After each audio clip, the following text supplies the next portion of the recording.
आदाब। ये आकाशवाणी है। खबरों के साथ मैं अर्जुमंद अली खान।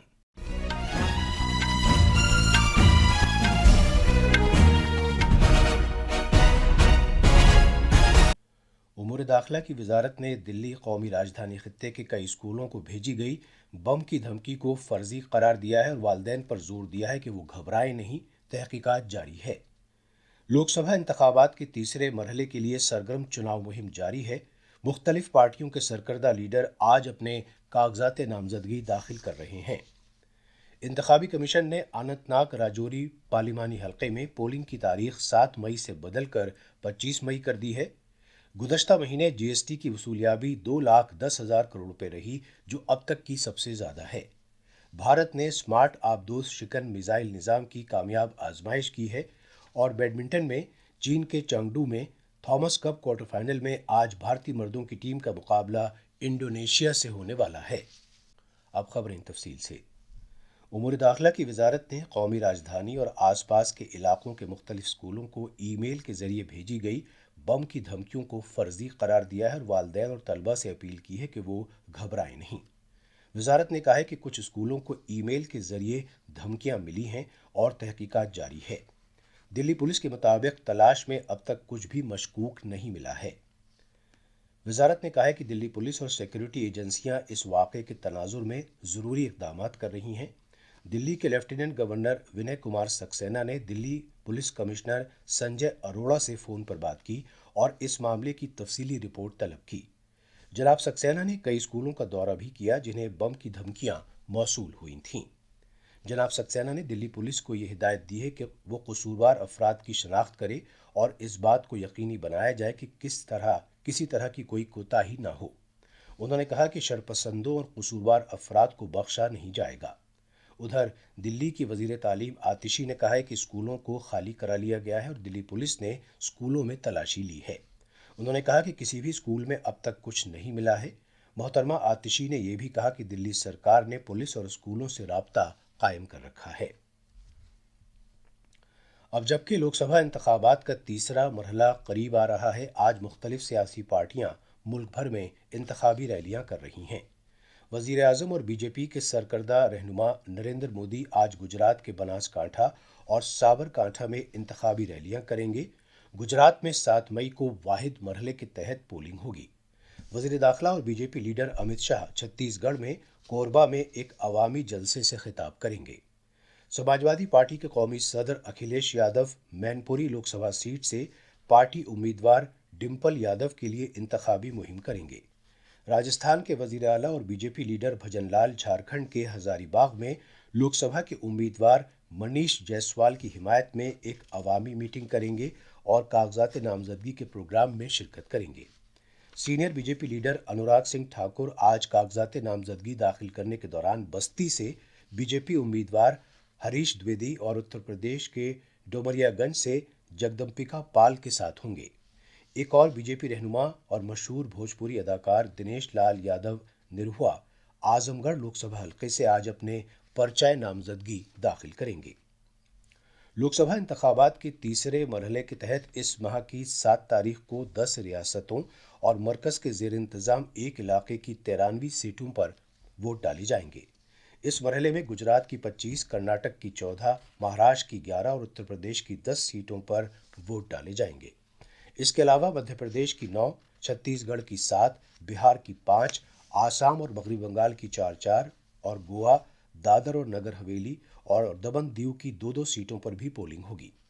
इस मरहले के साथ ही 16 रियासतों समेत सभी शुमाल मशरक़ी रियासतों और 4 मरकज के जेर इंतजाम इलाकों अंडमान निकोबार जज़ायर, पुदुचेरी, लक्षद्वीप, दादर और नगर हवेली और दमन दीव में वोटिंग का अमल मुकम्मल हो जाएगा। इंतखाबी कमीशन ने राजस्थान के अजमेर लोकसभा हल्के में नानसी गांव के एक पोलिंग मरकज पर दोबारा पोलिंग कराने की हिदायत जारी की हैं। वहां दूसरे मरहले के तहत 26 अप्रैल को वोट डाले गए थे। इंतखाबी कमीशन ने जम्मू कश्मीर के अनंतनाग राजौरी पार्लिमानी हल्के में लोकसभा इंतखाबात के लिए नई तारीखों का ऐलान किया है। अनंतनाग राजौरी लोकसभा सीट के लिए अब पोलिंग 7 मई की बजाय 25 मई को होगी। इंतखाबी कमीशन ने कहा है कि यह फैसला मरकज के जेर इंतजाम इलाके की مختلف پارٹیوں کے نمائندوں کے ساتھ صلاح مشورے کے بعد کیا گیا ہے۔ صدر جمہوریہ دروپدی مرمو آج ایودھیا میں شری رام جنم بھومی مندر جائیں گی۔ رام مندر کی پران پرتشٹھا تقریب کے بعد رام جنم بھومی کا یہ ان کا پہلا دورہ ہوگا۔ صدر جمہوریہ ہنومان گڑھی بھی جائیں گی اور شام میں سریو آرتی میں شریک ہوں گی۔ صدر جمہوریہ کے دورے کے پیش نظر لکھنؤ، ایودھیا، گورکھپور قومی شاہراہ اور ایودھیا ہوائی اڈے کو رام پتھ سے جوڑنے والے روٹ پر ٹریفک کے لیے راستہ تبدیل کیا جائے گا۔ البتہ عام عقیدت مندوں کا مندر آنے کا سلسلہ اسی طرح جاری رہے گا۔ اس دوران صدر جمہوریہ کے دورے کے تناظر میں سیکیورٹی کے سخت انتظامات کیے گئے ہیں۔ یہ خبریں آکاش وانی سے نشر کی جا رہی ہیں۔ گزشتہ مہینے سامان اور خدمات ٹیکس جی ایس ٹی کی مد میں 2,10,000 کروڑ روپے وصول کیے گئے، جو اب تک کی سب سے زیادہ رقم ہے۔ وزارت خزانہ کے مطابق اس سے پچھلے سال کے مقابلے 12.4% کے نمایاں اضافے کی عکاسی ہوتی ہے۔ اندرون ملک لین دین اور درآمدات میں زبردست اضافے کے تناظر میں ایسا ہوا ہے۔ اس سال اپریل میں مجموعی وصولیابی سے مرکزی جی ایس ٹی 43,000 کروڑ روپے سے زیادہ رہا، ریاستی جی ایس ٹی 53,000 کروڑ روپے اور مربوط جی ایس ٹی 99,000 کروڑ روپے سے زیادہ شامل ہے۔ اس کے علاوہ ذیلی محصول 13,000 کروڑ روپے سے زیادہ رہا۔ انفارمیشن سروس کی سینئر افسر موشمی چکرورتی نے آج آکاشوانی نیوز کی ڈائریکٹر جنرل کی ذمہ داری سنبھال لی ہے۔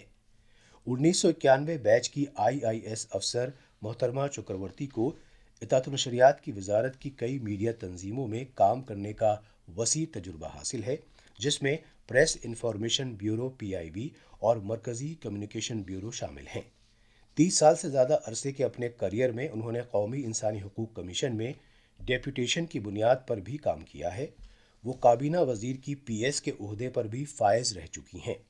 محترمہ موشمی چکرورتی نے کل پرنسپل DG کے عہدے سے محترمہ وسودھا گپتا کے ریٹائر ہونے کے بعد چارج سنبھالا ہے۔ بھارت نے اسمارٹ آبدوز شکن میزائل نظام کی کامیاب آزمائش کی ہے۔ یہ تجربہ آج صبح اڈیشہ کے ساحل کے نزدیک ڈاکٹر APJ عبد الکلام جزیرے پر کیا گیا۔ وزارت دفاع کے مطابق اس سے بھارتی بحریہ کی آبدوز شکن جنگی صلاحیت میں اضافہ ہوگا۔ وزارت نے کہا ہے کہ اسمارٹ نئے سلسلے کا میزائل پر مبنی ہلکے وزن کا ٹورپیڈو ڈلیوری نظام ہے، جو دفاعی تحقیق و ترقی کی تنظیم DRDO نے تیار کیا ہے۔ بھارتی موسمیات محکمے نے گنگا کے ترائی والے مغربی بنگال، اڈیشہ، بہار اور جھارکھنڈ میں شدید گرمی کے تناظر میں کل تک کے لیے ریڈ الرٹ جاری کیا ہے۔ جنوبی بھارت میں تلنگانہ، کرناٹک، آندھرا پردیش، کیرالہ، تمل ناڈو اور پدوچیری کے بعض حصوں میں اگلے 4 روز کے دوران گرمی کا زور جاری رہنے اور ہوا میں نمی کی کیفیت برقرار رہنے کا امکان ہے۔ ادھر موسمیات محکمے نے شمال مغربی بھارت میں کل تک کے دن کے درجہ حرارت میں 2 سے 3 ڈگری سیلسیس کی گراوٹ آنے کی پیش گوئی کی ہے۔ چین کے چنگڈو میں تھامس کپ کوارٹر فائنل میں آج بھارتی مردوں کی ٹیم کا مقابلہ انڈونیشیا سے ہونے والا ہے۔ یہ میچ بھارتی وقت کے مطابق شام 5 بجے شروع ہوگا۔ آج کے میچ سے گروپ میں سرفہرست رہنے والی ٹیموں کا فیصلہ ہوگا۔ IPL کرکٹ میں آج چنئی کے MS چدمبرم اسٹیڈیم میں چنئی سپر کنگز کا مقابلہ پنجاب کنگز سے ہوگا۔ یہ میچ شام 7:30 بجے سے کھیلا جائے گا۔ ادھر لکھنؤ میں لکھنؤ سپر جائنٹس نے ممبئی انڈینز کو 4 وکٹ سے ہرا دیا تھا۔ آخر میں خاص خبریں ایک بار پھر۔ امور داخلہ کی وزارت نے دلی قومی راجدھانی خطے کے کئی اسکولوں کو بھیجی گئی بم کی دھمکی کو فرضی قرار دیا ہے اور والدین پر زور دیا ہے کہ وہ گھبرائیں نہیں، تحقیقات جاری ہے۔ لوک سبھا انتخابات کے تیسرے مرحلے کے لیے سرگرم چناؤ مہم جاری ہے۔ مختلف پارٹیوں کے سرکردہ لیڈر آج اپنے کاغذات نامزدگی داخل کر رہے ہیں۔ انتخابی کمیشن نے اننت ناگ راجوری پارلیمانی حلقے میں پولنگ کی تاریخ 7 مئی سے بدل کر 25 مئی کر دی ہے۔ گزشتہ مہینے GST کی وصولیابی 2,10,000 کروڑ روپے رہی، جو اب تک کی سب سے زیادہ ہے، اور بھارت نے اسمارٹ آبدوز شکن میزائل نظام کی کامیاب آزمائش کی ہے۔ اس کے ساتھ ہی خبروں کا یہ بلیٹن ختم ہوا۔